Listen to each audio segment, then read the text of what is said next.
quick question. Has virginity and celibacy gone the way of the past?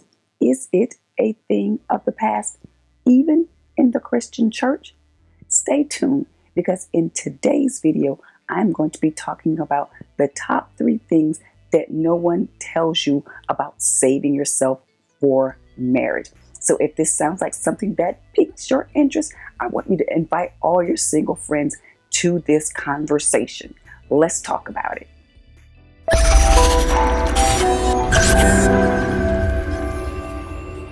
Hey, single queen, welcome to the queendom. It is your girl, Coach Cheryl, and on this channel, I create content for single Christian women to take their life off hold so that they can begin to create the life that they love and celebrate, not just tolerate, waiting for a date. Now, if that sounds like content that you would enjoy, I want to welcome you into the family. So just click on that subscribe button. Also, make sure that you bam, hit that like button so that YouTube and I know this is content that resonates with you. And welcome to the queendom.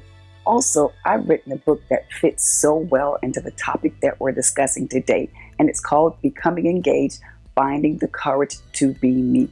It has helped hundreds, if not thousands of women throw aside the opinions of other people so that they can feel secure in who they are in God. So I'm going to leave a link in the description so that you can grab that book. I promise it's going to help you on your journey.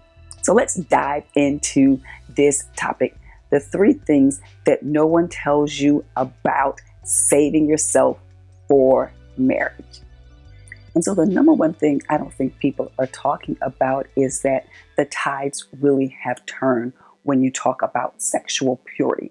I can remember the day when the question was asked among girlfriends if, you were a virgin, if you were still sexually pure. If you said yes, that was celebrated, that you were keeping your commitment to God and you were keeping your commitment to yourself to remain sexually pure until you got married. Now, if you're in a circle of your girlfriends and that question comes up, are you a virgin? Are you sexually pure? If you say yes, you are the unicorn in the room. And it's almost that you're looked at with disdain or with shame or like, oh, poor thing. And it's not celebrated like it used to be. And so it's almost as if you are missing out or you're doing something wrong if you are sexually pure. And I think this is putting undue pressure on young women who are growing up, even in the church, to be sexually active, for not wanting to be on the outside, for not wanting to be the only girl who hasn't had that kind of experience. And so the tides seem to have shifted to where sexual purity, virginity, celibacy is not as celebrated as it used to be. Sad to say, but true nevertheless. The number 2 thing is that men don't seem to revere celibacy and virginity as high as they used to. I can remember having a conversation, some young single men and women, we were just in a room talking about relationships and talking about sex and talking about celibacy and talking about virginity. And one young man said to us, I don't want my wife to be a virgin. You can imagine all the virgins in the room are thinking, well, what have we been waiting on? What have we have been saving ourselves for?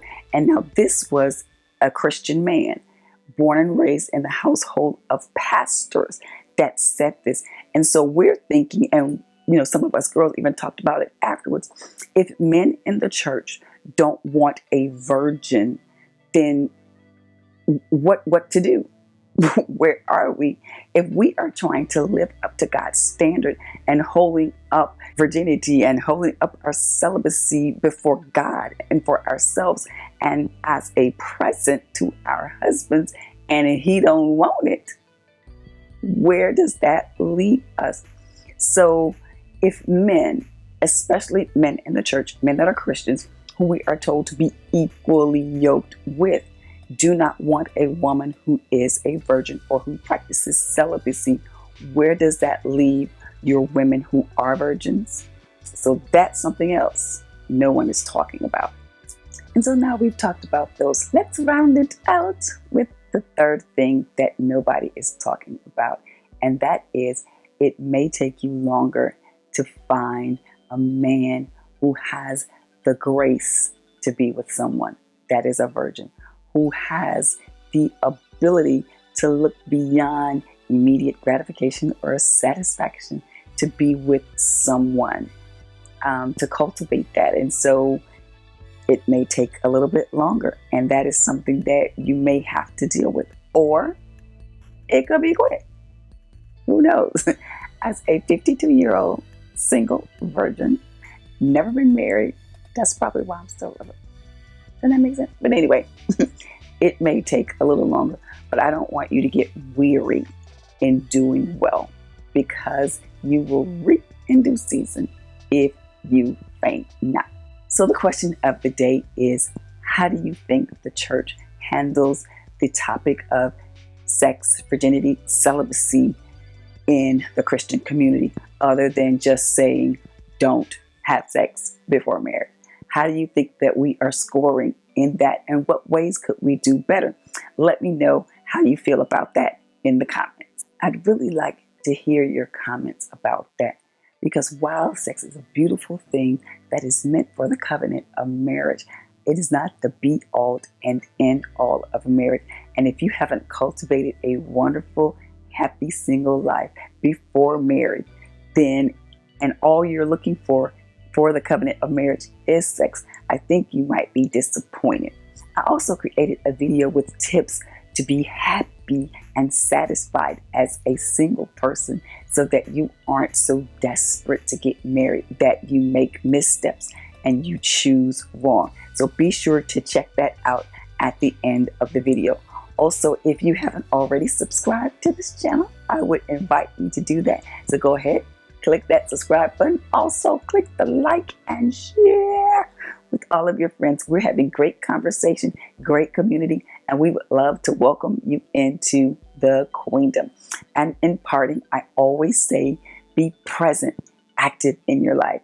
Be real with where you are, but most importantly, be alive, living and loving every moment. I'll see you in the next video.